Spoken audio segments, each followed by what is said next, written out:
He was a quiet man, the kind neighbors wave to but never invite over.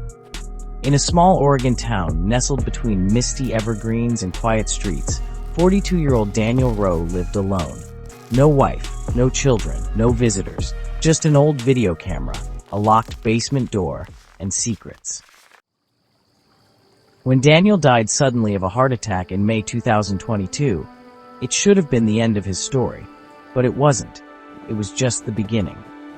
Daniel's estranged cousin, tasked with cleaning out his home, stumbled across something he wasn't supposed to find.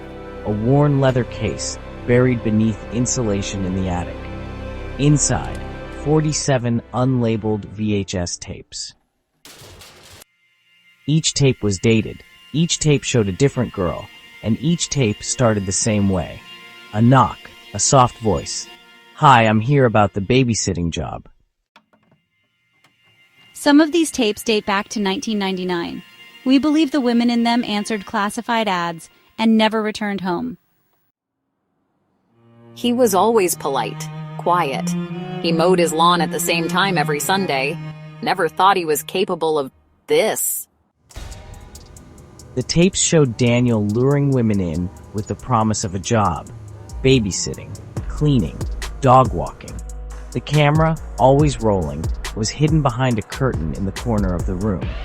The footage never showed violence, but what it did show was worse, because after the women entered, they were never seen again, and the tape would end, abruptly.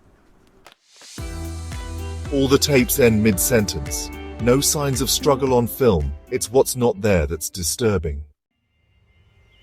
Police searched the property, they dug up the backyard, pulled up floorboards, but there was nothing. No bodies, no physical evidence, no DNA, just the tapes.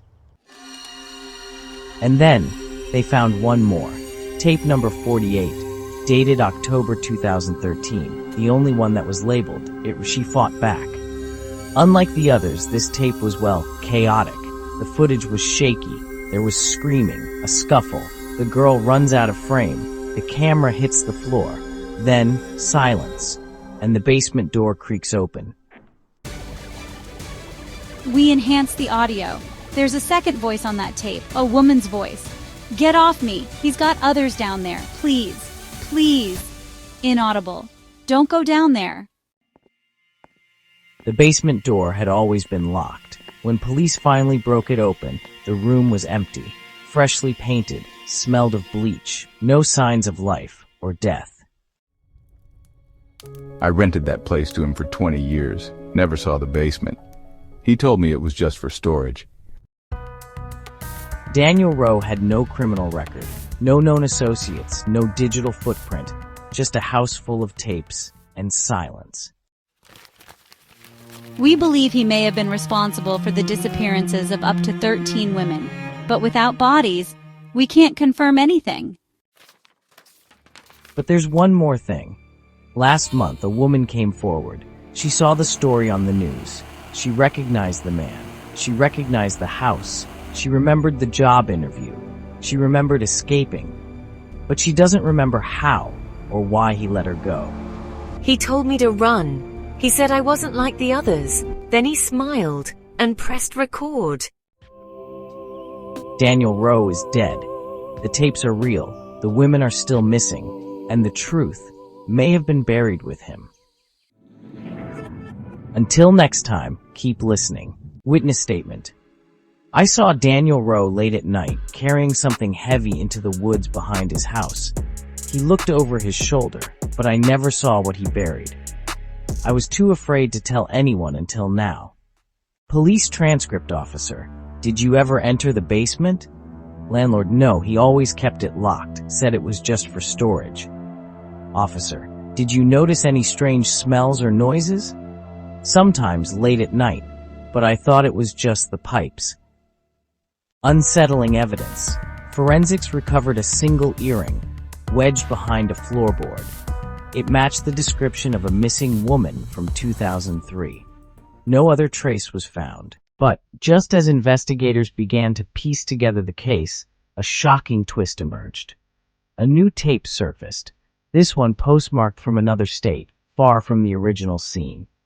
Handwriting analysis confirmed what everyone feared.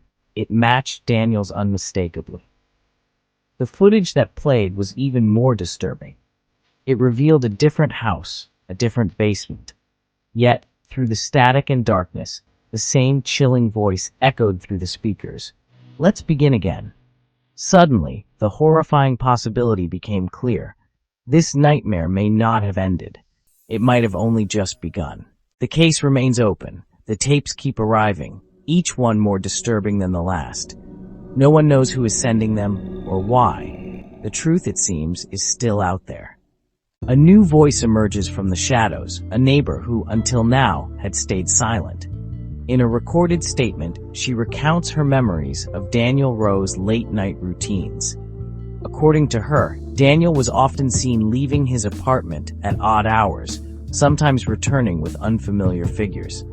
These visitors never stayed long, and their faces were always hidden by hooded jackets or hats pulled low. She recalls the muffled conversations that drifted through the thin hallway walls. Voices tense, hurried, sometimes desperate. On more than one occasion, she heard what sounded like the dragging of heavy objects across the floor, followed by the slamming of Daniel's basement door. The neighbor admits she was too afraid to report these incidents at the time, dismissing them as peculiar but harmless. But looking back, she now wonders if those late-night visitors and strange noises were clues to a much darker truth lurking beneath the surface. With this new testimony, the puzzle deepens, and the identity of Daniel's midnight guests becomes another chilling question in an already tangled mystery. Inside a stark interrogation room, the air is thick with unease. Detective Maria Sanchez sits across from Daniel Rowe, her notepad open, eyes unwavering. The following is a reconstructed transcript from their tense exchange. Detective Sanchez: Mr. Rowe, you stated you were home all night on January 14th. Yet, security footage shows you leaving the building at 2:17 a.m. Where did you go? Rowe shifts in his chair, voice tight. Just for a walk. I couldn't sleep. Detective Sanchez: a walk in the middle of a snowstorm? You returned at 3:08 a.m. That's nearly an hour. Did anyone accompany you? Daniel hesitates, glancing away. No, I was alone. Witnesses saw you with another person, tall, wearing a dark hood. Do you know who that was? Rowe's reply is barely above a whisper. I don't remember. Detective Sanchez leans in, her tone sharper. You don't remember, or you don't want to say? There's a long silence. The tension mounts as Daniel's story starts to unravel. The detective's questions dig deeper, exposing gaps and contradictions in his account. Each answer only raises more suspicion, painting Daniel not as a bystander, but as someone with secrets and possibly something far more sinister to hide. This interrogation marks a turning point in the investigation. The more Daniel tries to explain, the more the shadows in his story grow, leaving even the detectives wondering if they're sitting across from a witness or a perpetrator. As the interrogation intensifies, a breakthrough emerges from the ongoing forensic search. Beneath Rowe's seemingly ordinary basement, investigators uncover a concealed door, its edges expertly masked behind sagging insulation and stacks of forgotten boxes. The forensics technician, gloved and cautious, documents every step as they pry the entrance open, revealing a cramped, windowless chamber. Inside, the beam of a flashlight sweeps across the room, illuminating a chilling tableau. Walls plastered with faded newspaper clippings about missing persons, a makeshift altar assembled from discarded dolls and animal bones, and a series of notebooks filled with cryptic, coded messages. The technician's breath catches as they discover a series of Polaroid photographs. Faces blurred, eyes scratched out, timestamps matching nights of reported disappearances. Each artifact is carefully bagged and labeled, the evidence mounting with every item. The coded notebooks are sent to the digital forensics team, who begin the painstaking process of decoding what appear to be confessions, dates, and chillingly detailed plans.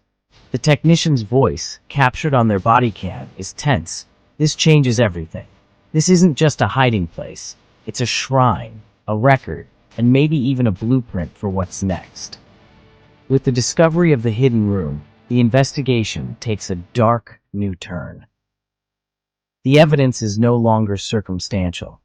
The shadows in Rowe's story now have a place and a purpose, forcing detectives to confront the possibility that their suspect has been hiding far more than the truth. Just as investigators believe they've uncovered the full extent of Rowe's disturbing secrets, a shocking twist shatters the fragile sense of closure. During a late-night interview, the survivor, her voice trembling but resolute, requests to amend her statement. She describes an unsettling detail she had buried in trauma on the night of her escape. She glimpsed another figure in the basement's shadows. This person was smaller, moved with nervous energy, and whispered urgently to Rowe before vanishing through a side door. Detectives cross-referenced the hidden room's coded notebooks with recent digital forensics findings. One entry stands out, a series of initials and meeting dates that don't match Rowe's timeline. Surveillance footage from a nearby alley, previously dismissed, is re-examined. There, a hooded figure is seen entering the basement side entrance just minutes before police arrived. Suddenly, the focus shifts. Was Rowe acting alone, or is there another predator still at large? The survivor's chilling revelation, combined with mounting evidence, forces investigators to widen their net. The case spirals into new territory as the team races against time to identify and locate the mysterious second suspect before history repeats itself.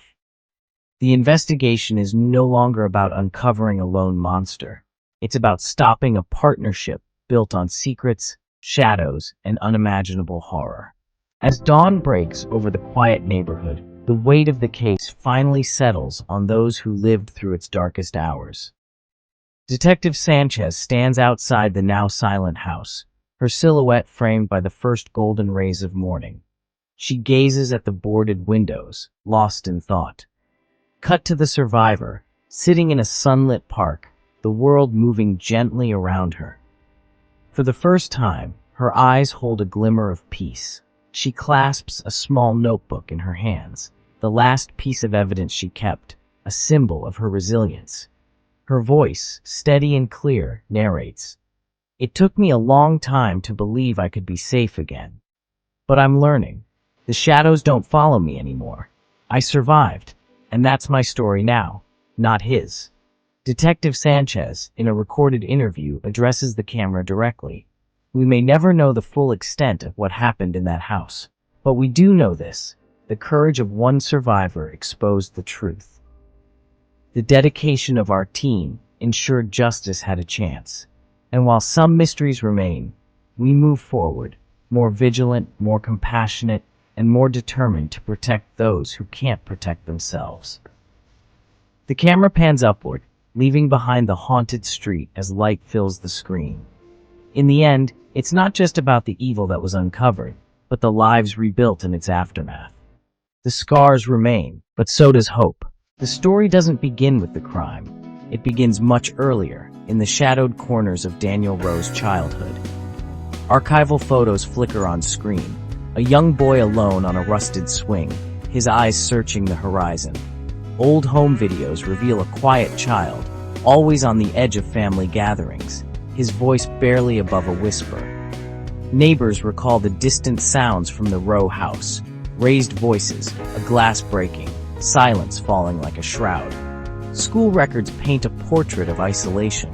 Daniel, withdrawn, often absent, his notebooks filled with sketches of locked doors and empty rooms. A former teacher's voice, hesitant, overlays, "He was a child you wanted to reach, but never quite could. There was always a sadness about him, and a fear he tried to hide." The camera lingers on a faded photograph. Daniel, perhaps 8 years old, standing alone at the edge of a playground. In the background, his father's shadow looms large, face obscured. As the music swells, the narration turns inward. Some wounds are invisible. Some stories begin in silence. shaping a soul in ways the world may never fully see. For Daniel Rowe, the darkness didn't start with his crimes. It started with a childhood lost to fear and a longing for connection that twisted into something else entirely. The screen fades to black, leaving behind a lingering sense of empathy and unease at the legacy of pain that shaped a life and ultimately a tragedy. Just when the story seemed to settle into the tragic inevitability of Daniel Rowe's fate, an unexpected voice cuts through the silence. A previously unknown witness comes forward, her face hidden in shadow, her words trembling but determined. She claims to have seen something the night everything changed. Not just Daniel, but another figure, moving in the darkness near the Rowe house.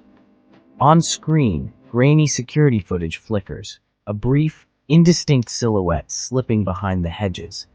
The witness describes hushed arguments, 2 sets of footprints in the mud, and a car parked 1 street over, engine idling.